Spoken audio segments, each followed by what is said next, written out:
ISO 15189. So what is everyone in the UK trying to work towards? So they're all working towards that same standard.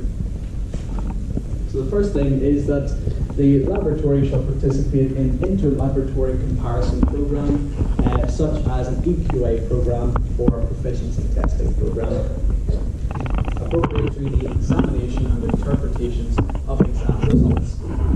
The laboratory shall also monitor the results of the inter-laboratory comparison program and participate in the implementation of corrective actions when predetermined performance criteria are not fulfilled.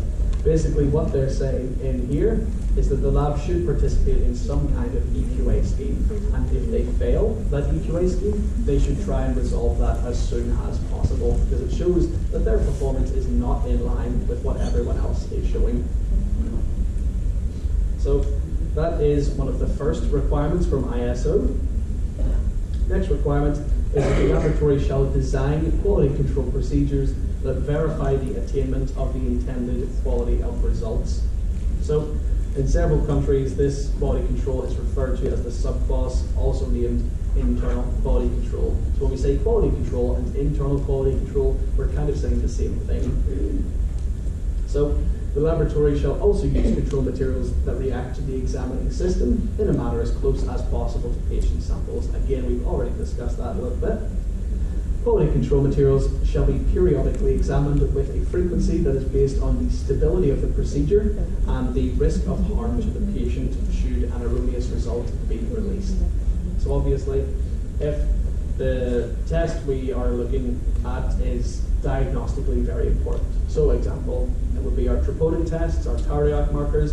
The results of those tests are more than likely going to be a lot more significant than the results from a glucose test, something like that. The troponin test could be potentially immediately life-threatening. So the laboratory should choose concentrations of control materials either at or around the clinical decision-making levels, and the use of independent third-party control materials should be considered either instead of or in addition to any first-party control materials as well. So a lot of people wonder why first-party control manufacturers, why their products are good. So why did ISO actually make this recommendation to use a third party? The reason being is actually pretty simple. So if you've got your very large instrument manufacturers like say Roche and Abbott and whoever else, their instruments cost a lot of money and they want to make sure that they look as good as possible. So they will produce these control materials in the middle of the assay range because first of all it's easy to produce those kind of controls, and secondly because it's not testing the instrument to its limits, and that reason it's going to make the instrument look a lot better. So they have a vested interest in the performance of that instrument, so that they aren't going to be testing it too rigorously. They're going to make sure that their controls perform very, very well on those instruments. So that's the underlying reason why third-party controls are recommended by basically every regulatory body in the world. So next thing we have is the laboratory needs to have a procedure to prevent the release of patient results in the event of quality control failure. So there are two things here. The first of which is that we need to be able to identify a quality control failure. And again, that is actually a lot more difficult than it may initially seem. So when your QC rules are violated, and it's indicated that the examination results are likely to contain clinically significant errors, the results have to be rejected and relevant patient samples must be re-examined after the condition has been corrected and within specification.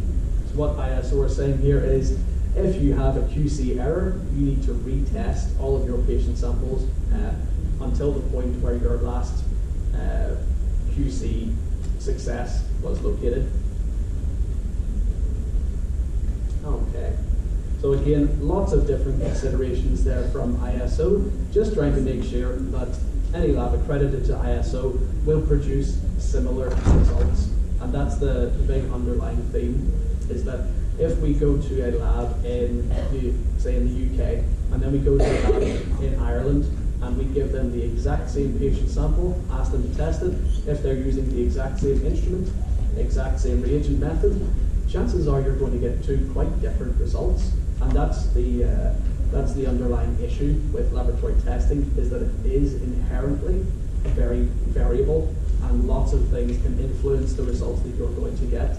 And ultimately, most people will be comparing against the same clinical decision values. So if you're getting different results from every place, how do you really know what's right? So again, when it comes to the selection of our QC material, we need to make sure that we're identifying what these good traits are, and we're using QC material that's going to give us the best chance to identify those errors. So it should be third party, should be commutable, and it should have clinically relevant levels of the control. So here is an example of an alpha-1 antitrypsin case study. So we're looking at non-commutable material bias over a change of reagent lot. So this is data from control manufacturer 1. So after they changed reagent lot, they got these shifts of just over 2%, just under 2%, and again just over 2% for 3 separate controls from that same manufacturer. So on average, a shift of plus 2%, whereas the patient samples all shifted negatively, probably an average of about 5% or thereabouts. So it just shows straight away that that performance from the control manufacturer 1 is not reflecting what our patient samples are showing. Again, another example of that is if we look at the far right hand side, so we have all of our control manufacturers 1 and 2 over here, and the percentage shift they showed between reagent batch change. And then we look at the Randox human chemistry control level 2, and then the patient mean bias. So our percentage shift was 2.3%, patient mean was 2.6%. So we can see obviously we want the shift in our control to be as reflective of that shift in the patient sample as possible. And again, a couple more examples, this time for IgM. So we have here 3 Randox controls and 3 controls from control manufacturer 1. Again, it's a widely known third party control manufacturer. And we can see our patient mean bias was 1.89% shift. Our controls reflected that quite closely. And we also have the value from the certified reference material as well, which shifted 2.2%. So all of these values pretty close together. So the next thing we're going to be thinking about is QC informatics. So this is a term actually that gets called quite a few different things. QC informatics, QC bioinformatics, can also be called QC data management, a lot of different things. So first things first, what is QC informatics? So it can be boiled down to peer group reporting and QC data management. So firstly, peer group reporting involves comparing the internal quality control of your laboratory to other laboratories all around the world. So your peer group then consists of people running the same brand, type, and lot of IQC material. The peer group can then be further split into laboratories running the same method, the same instrument, and the same reagent. So why would a lab actually want to compare its results to a global peer group? So if you compare your results to a peer group, it lets you see how you're performing when compared with everyone else using the exact same setup. If you notice then that your performance is not as good as everyone else's, you can then take steps to improve. So your performance should be better than that of the peer group, because the peer group incorporates so much more data than just your single lab. The idea here is if your lab produces 100 results and the peer group contains 1,000 results, you would expect the CV and SD of your lab to be significantly smaller than the peer group. So once you're then sure that your results are better or in line with what the peer group is showing, you can be a lot more confident in the patient results that you are then releasing. So what are the tangible benefits then of peer group reporting? Firstly, your lab will be able to make immediate decisions whether or not patient samples are ready for release.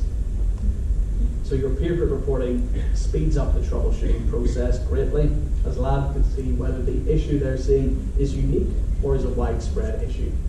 So I used to work in our technical support department at Randox. I used to do a lot of troubleshooting all day, every day. And one of the first things that labs need to think about whenever they identify a QC error is, okay, is it just me seeing this error, or is everyone else seeing the same error? So if you participate in a peer group scheme that is real time, you can identify that issue straight away. So you can see, okay, and so you go into your lab on Monday morning and you run your QC and it's out of range. You can log straight onto your peer group. If it's a real-time peer group scheme, you can log on and see what everyone else, using the same instrument, the same reagent lot, the same QC lot, see what everyone else is getting. If they are all seeing that they're having some kind of issue, could potentially be a reagent issue, could potentially be a QC issue, could be a number of things. Whereas if they see that it's only them that are experiencing this issue, then obviously the issue is isolated to their lab and it's something that they are doing. Some kind of user error has caused this problem. So that's going to save a lot of time in the long run. Participating in a peer group reporting program also helps you meet regulatory requirements like ISO 15189. Again, we use ISO as an example because it's sort of a global standard. So there are country-specific standards as well, but most of those country-specific standards will follow generally what ISO recommend. So your peer group reporting bridges the gap between internal quality control and external quality assessment.